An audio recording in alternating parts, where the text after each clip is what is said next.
ఈరోజు మనం చేయబోయే వంట గోంగూర పచ్చిరొయ్యలు.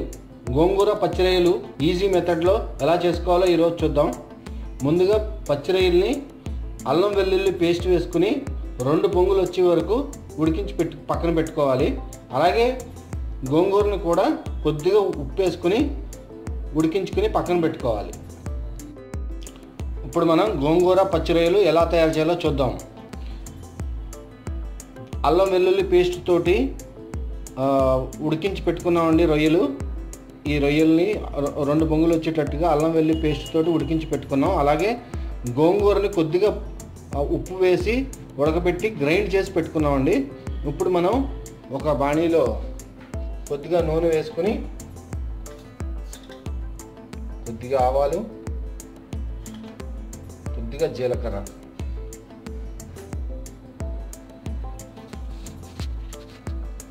ఇప్పుడు 2 పచ్చిమిరపకాయలు వేసుకుని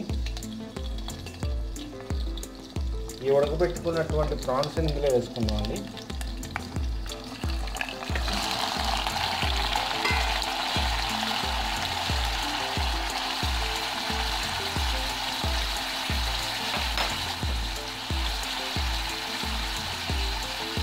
కొద్దిగా పసుపు వేసుకుని కలుపుకుందాం.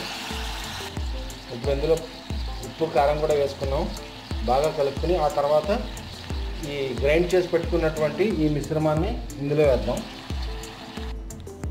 ఇప్పుడు దీన్ని మూత పెట్టుకొని కొద్దిసేపు ఉడకనిద్దాం. గోంగూర పచ్చిరొయ్యలు గుమగుమలాడుతూ రెడీ అయిపోయిందంటే తినడానికి. దీని మీద కొద్దిగా కొత్తిమీర చల్లుకుంటే గోంగూర పచ్చిరొయ్యల కూర రెడీ. రైస్లోకి చాలా బాగుంటుంది, చపాతీల్లో కూడా తినవచ్చు. గోంగూర పచ్చిరొయ్యలు తప్పకుండా ట్రై చేసి చూడండి. చాలా ఈజీ మెథడ్, మీకు చూపించిన మెథడ్.